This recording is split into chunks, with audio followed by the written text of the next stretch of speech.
নমস্কাৰ প্ৰিয় বন্ধু বান্ধৱীসকল, সকলোকে মৰম আৰু সম্ভাষণ জনাই আজি এটা সুন্দৰ ৰেচিপি লৈ আহিছোঁ আপোনালোকৰ মাজলৈ। যদিহে ৰেচিপিটো চাই আপোনালোকে ভাল পায়, প্লিজ লাইক এটা কৰিব, কমেণ্ট এটা কৰিব। যিসকলে নতুনকৈ চাই আছে মোৰ চেনেলটি, প্লিজ ছাবস্ক্ৰাইব কৰি বেল আইকনটো প্ৰেছ কৰি অল কৰি ৰাখিব। সুন্দৰ সুন্দৰ ভিডিঅ' লৈ আহিম আপোনালোকৰ মাজলৈ আৰু তেতিয়াহে আপোনালোকে পটককৈ নটিফিকেশ্যন পাব। আৰু যদি ভিডিঅ'বিলাক চাই আপোনালোকে ভাল পাইছে, প্লিজ অকণমান শ্বেয়াৰ কৰি দিব আপোনালোকৰ বন্ধু বান্ধৱী সকলৰ মাজত। প্ৰিয় দৰ্শক, এতিয়া মই ভিডিঅ'টো আৰম্ভ কৰিছোঁ। আপোনালোকে চাওক, আজি মাগুৰ মাছ আৰু শিঙি মাছ এই দুটা দেখুৱাই আছোঁ আপোনালোকক। বনোৱা পদ্ধতিটো সম্পূৰ্ণ বেলেগতকৈ অকণমান বেলেগকৈ বনাম, আপোনালোকে চাব। যদি ভাল পায় শেষত এটা সুন্দৰ কমেণ্ট কৰিবলৈ নাপাহৰিব।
মাছকেইটা কাটি হ'ল, ধুইও ল'লোঁ। এতিয়া এই মূৰকেইটা মই ছাইড কৰি দিম, কাৰণ কোমল কোমল অংশহে মই অকণমান বেলেগ পদ্ধতিৰে বনাবলৈ লৈছোঁ। আপোনালোকে চাওক, সম্পূৰ্ণ বেলেগ।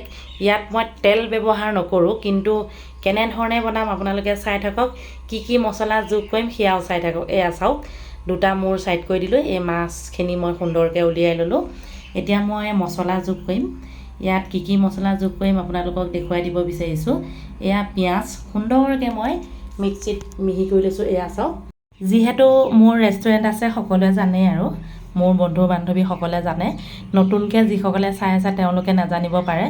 মছলা এনেধৰণে ৰেডি কৰি থোৱা থাকে। এয়া আদা নহৰু, এয়াও দি দিলোঁ 1 চামুচ। আৰু কি যোগ কৰিম আপোনালোকে চাই থাকক। চামুচখন দেখিছেই কিমান ডাঙৰ চামুচ। আৰু আনফালে আৰু কি লৈছোঁ সকলোখিনি দেখুৱাই দিছোঁ। এয়া জিৰা, এয়া ৰেড চিলি জ্বলাটো, আনফালে নিমখ আৰু হালধি সোৱাদ অনুসৰি দিয়া হৈছে। সকলো ৰেচিপিতে নিমখ আৰু হালধিটো সোৱাদ অনুসৰি দিয়া হয়, সকলোৱে জানে। তথাপিতো মই কথাটো কৈ দিছোঁ। আৰু ইয়াৰ ৰংটো ধুনীয়া হ'বৰ বাবে কাশ্মীৰ লৈছোঁ। এতিয়া মই সুন্দৰকৈ হাতৰ সহায়তে মিলাই ল'ম। এয়া চাওক,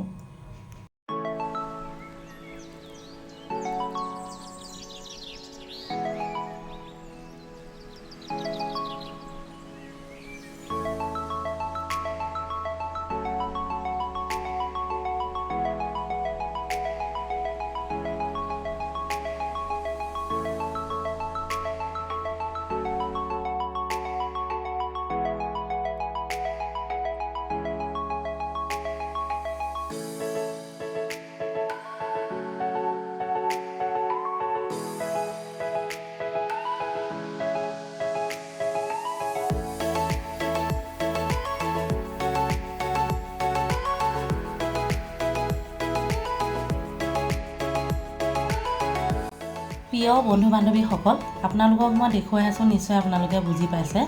জলকীয়া 3টা দিছোঁ ফালি ফালি। এয়া এই লগত যে নেমুকণ দিছোঁ, সেইবাবে আপোনাৰ ইয়াত তেল দিব প্ৰয়োজন নাই। এই নেমুকণে বৰ সুন্দৰ কাম কৰিব, আপোনালোকে চাই থাকক। এয়া চাওক, এই গামলাটোত যিকণ আপোনাৰ মছলা সানি লৈছিলোঁ, এই মছলাখিনি লগতে পানী অকণ দি এনেধৰণে দি দিলোঁ। বেছি পানী দিব নালাগে, বেছিকৈ দিলে আপোনাৰ সোৱাদটো নাইকিয়া হ'ব। সেয়েহে এনেধৰণে দিলেই হ'ব। মই যিটো ধৰণে আপোনালোকক দেখুৱাইছোঁ এবাৰ বনাই আপোনালোকে খাই চাব, তাৰ পাছত মোলৈ কমেণ্ট কৰিবচোন। সঁচাকৈয়ে বৰ সুন্দৰ। আৰু এই নেমুকণ দিয়াৰ বাবে তেলৰ কোনো প্ৰয়োজন নাই। তেলটো আমাৰ কাৰণে ইমান ভালো নহয় দিয়কচোন, তেল অকণমান কমাই খোৱাটো ভাল। এতিয়া মই গেছটো অন কৰি লৈছোঁ আৰু কি কৰিছোঁ আপোনালোকে চাই থাকক, চাই থাকিলে বুজি পাব। আৰু আপোনালোকেও এবাৰ বনাই খাব প্লিজ।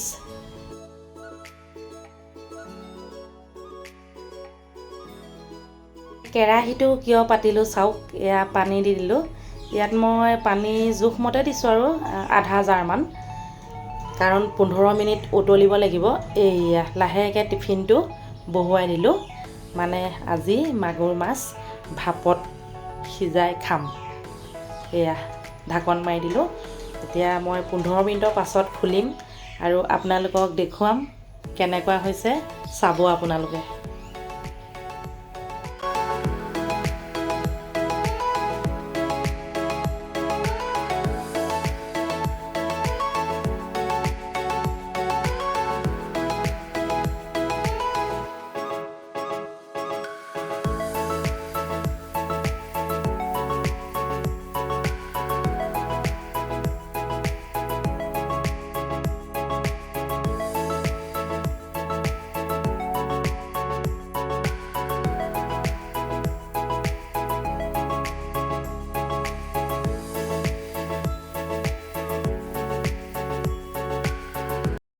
প্ৰিয় দৰ্শক, এতিয়া মই আপোনালোকক দেখুৱাইছোঁ 15 মিনিটৰ পাছত। চাওক দেখিবলৈ কিমান সুন্দৰ হৈছে। এতিয়া এক পিচ লৈ মই আপোনালোকক ভাঙি দেখুৱাইছোঁ, ভিতৰলৈকে সুন্দৰকৈ সিজি গৈছে। এইটো পদ্ধতিয়ে মই বনাই থাকোঁ, খাই থাকোঁ। আজি আপোনালোককো দেখুৱালোঁ, আপোনালোকেও এবাৰ চেষ্টা কৰি চাব, খাই চাব। বিশেষকৈ মাগুৰ মাছ বেছি ভাল লাগে, অইন মাছো ভাল লাগে, মাগুৰ মাছটো বেছি ভাল লাগে। কেনেকুৱা লাগিলে প্লিজ কমেণ্ট কৰিবলৈ নাপাহৰিব। ইমান সময় ভিডিঅ'টো চোৱাৰ বাবে সকলোকে বহুত বহুত ধন্যবাদ। আজিলৈ আহিছোঁ, বাই বাই।